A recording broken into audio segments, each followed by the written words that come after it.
আসসালামু আলাইকুম everyone, welcome to Nilu রসেগর। কেমন আছেন আপনারা? আশা করি ভালো আছেন। আপনাদের দোয়ায় আল্লাহ রহমতে আমিও ভালো আছি। আজ আমি আপনাদের জন্য নিয়ে এসেছি চাইনিজ একটি আইটেম, স্পাইসি চিকেন সসেস। এটি খুবই সুস্বাদু একটি রেসিপি। চলুন তাহলে ঘরোয়াভাবে আমি এই রেসিপি কীভাবে তৈরি করেছি আপনাদের সাথে শেয়ার করি। আর রেসিপিটি যদি ভালো লাগে তাহলে আমাকে একটা লাইক কমেন্ট শেয়ার করে দিবেন। আপনাদের সুন্দর একটি লাইক কমেন্ট আমাকে আগামী ভিডিও তৈরিতে উৎসাহ যোগায়, আর একটি শেয়ার আমাকে মানুষের কাছে পৌঁছে দেয়। আর আমার চ্যানেলটিকে সাবস্ক্রাইব করে রাখবেন এবং অল বাটনে ক্লিক করে রাখবেন, যেন আমার আগামী ভিডিওর নোটিফিকেশান আপনাদের কাছে খুব সহজেই পৌঁছে যায়। আর চলুন এই রেসিপি আমি ঘরোয়াভাবে কিভাবে তৈরি করেছি সেটি আমি আপনাদের সাথে শেয়ার করি। এই রেসিপির জন্য আমি নিয়েছি চিকেন। আমি কক চিকেন নিয়েছি। চাইনিজে এটিকে ব্রয়লার চিকেন দিয়ে তৈরি করে। আমি কক চিকেন নিয়েছি হাফ কেজি পরিমাণ। দিয়েছি 1 টিস্পুন পরিমাণ লবণ, দিয়েছি 1 টিস্পুন পরিমাণ সুগার, দিয়েছি 1 টিস্পুন পরিমাণ টেস্টিং সল্ট, আপনারা স্কিপ করতে পারেন ভালো না লাগলে। দিয়েছি 1 টিস্পুন পরিমাণ কালো গোলমরিচের গুঁড়া, দিয়েছি 2 টিস্পুন পরিমাণ লাল মরিচের গুঁড়া, দিয়েছি 1 টিস্পুন পরিমাণ আদা পেস্ট, হাফ টিস্পুন পরিমাণ হোয়াইট ভিনেগার, হাফ টিস্পুন পরিমাণ সয়া সস এবং হাফ টিস্পুন পরিমাণ ওয়েস্টার সস। এখন এগুলোকে আমি ম্যারিনেট করব। ম্যারিনেট করে এগুলোকে আমি আধা ঘন্টার জন্য ভিজিয়ে রাখবো। এর সঙ্গে আমি দিয়ে দিব আরও 2 টিস্পুন পরিমাণ কর্নফ্লাওয়ার আমি আরও মিশাবো, সেটা আমার ভাজার আগে। এখন ম্যারিনেটের জন্য আমি 3 টিস্পুন পরিমাণ দিয়েছি। এগুলোকে এখন আমি ম্যারিনেট করে রেখে দিব আধা ঘন্টার জন্য। দেখুন এভাবে ম্যারিনেট করছি।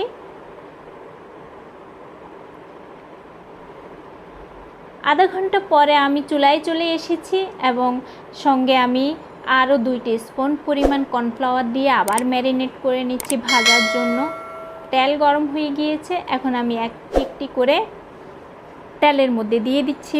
ফ্রাই করব আমি এগুলোকে কড়া ভাজি করা যাবে না। কড়া ভাজি করলে এগুলোর ভিতরের যে জুসিনেস সেটা নষ্ট হয়ে যাবে, কিন্তু এগুলোকে একটু লালচে বর্ণের করে ভেজে নিতে হবে। এগুলো আপনি যখন ভাজবেন এমনিতেই লাল হয়ে যাবে, যেহেতু আমি এখানে লাল মরিচের গুঁড়ো দিয়েছি। আমি একই কড়াইতে সবগুলো চিকেনই ভেজে নিচ্ছি। কড়াই বড় হলে সবগুলোই একসঙ্গে ভাজা যায়, আর ছোট হলে আপনারা অল্প অল্প করে ভেজে নেবেন। আর ভাজার সময় একটু নেড়ে নেড়ে দিবেন, যেহেতু এটার সাথে কর্নফ্লাওয়ার আছে, যেন একটার সাথে একটা লেগে না যায়। আমার ভাজা হয়ে গিয়েছে। আমি এবার 5 মিনিট ভাজছি। 5 মিনিট পরে আমার এগুলো ভাজা হয়ে গিয়েছে। আমি এবার উঠিয়ে রাখছি একটি প্লেটের মধ্যে। সবগুলো চিকেনকেই আমি উঠিয়ে রাখছি, প্লেটে উঠিয়ে রেখেছি। এরপরে আমি একই তেলের মধ্যে দিয়ে দিচ্ছি হাফ কাপ পরিমাণ পেঁয়াজ কুচি, এগুলোকে একটু ব্রাউন করে ভেজে নিব। এর মধ্যে দিয়ে দিচ্ছি 1 টিস্পুন পরিমাণ আদা পেস্ট, 1 টিস্পুন পরিমাণ রসুন পেস্ট, আপনারা রসুন চপও দিতে পারেন।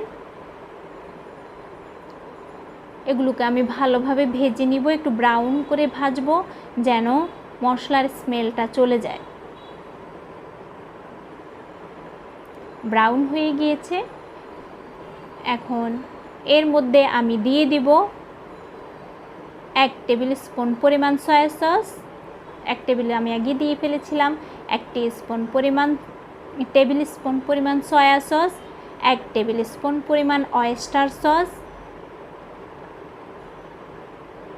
2 টেবিল স্পুন পরিমাণ টমেটো সস। আপনারা টমেটো পেস্টও ব্যবহার করতে পারেন। এগুলোকে ভালোভাবে নেড়ে একটু কষিয়ে নিচ্ছি। দিয়ে দিচ্ছি 2 টিস্পুন পরিমাণ লাল মরিচের গুঁড়ো, 1 টিস্পুন পরিমাণ কালো গোলমরিচের গুঁড়ো, যেহেতু এটা স্পাইসি। দিয়ে দিচ্ছি আমি এখানে 1 টিস্পুন পরিমাণ লবণ, 1 টিস্পুন পরিমাণ চিনি, 1 টিস্পুন পরিমাণ টেস্টিং সল্ট, সেটাও আপনারা স্কিপ করতে পারেন যদি ভালো না লাগে। তবে চাইনিজের টেস্টটা পেতে গেলে টেস্টিং সল্টটা দিতে হয়। দিয়ে দিচ্ছে 1/2 কাপ পরিমাণ পানি। 1/2 কাপ পরিমাণ পানি দিয়ে এগুলোকে এখন আমি একটু কষিয়ে নিব। সসগুলাকে, মশলাগুলাকে ঢাকনা দিয়ে দিচ্ছি। এগুলো সুন্দর জাল হয়ে গিয়েছে এবং সুন্দরভাবে কষিয়ে ঘন হয়ে গিয়েছে।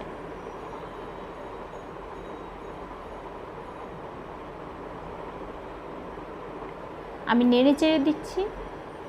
এগুলো যখন কষানো হয়ে গিয়েছে, এবার আমি দিয়ে দিচ্ছি আমার ফ্রাই করা চিকেনগুলো। ফ্রাই করা চিকেনগুলো দিয়ে এবার আমি এগুলোকে উল্টিয়ে পাল্টিয়ে মিশিয়ে নিচ্ছি মশলার সাথে। আমার মনে হচ্ছে যে এই মশলাগুলো আস্তে আস্তে ঘন হয়ে যাবে, কারণ চিকেনের সাথে যে কর্নফ্লাওয়ার দেওয়া আছে এটি সেই প্রলেপটা এর জুসিনেসটাকে চুষে নেবে। যদি এরকম মনে হয় তাহলে এর মধ্যে একটু পানি দিয়ে জাল দিয়ে নিলেই এর সুন্দর ময়েশ্চারাইজারটা ঠিক থাকবে। ঢাকনা দিয়ে দিচ্ছি আমি একটু কষিয়ে নেওয়ার জন্য। 5 মিনিট কষানোর পরে আমি ঢাকনা উল্টিয়ে দেখলাম কি অবস্থা। না, সুন্দর অবস্থা, একদম পারফেক্টলি হয়েছে। এবার আমি দিয়ে দিচ্ছি ক্যাপসিকাম। আমি একটু লম্বা লম্বা চিকন চিকন করে দিয়েছি যেন দেখতে কাঁচামরিচের মতো দেখা যায়, কিন্তু আপনারা এটাকে টুকরো টুকরো কিউব কিউব করেও কেটে দিতে পারেন, তখনও দেখতে ভালো লাগে। আপনারা এখানে চিলি ক্র্যাশও ব্যবহার করতে পারেন, আমি ব্যবহার করিনি যদি অতিরিক্ত ঝাল হয়ে যায়। আর যেহেতু স্পাইসি, ঝাল খেতেই ভালো লাগে।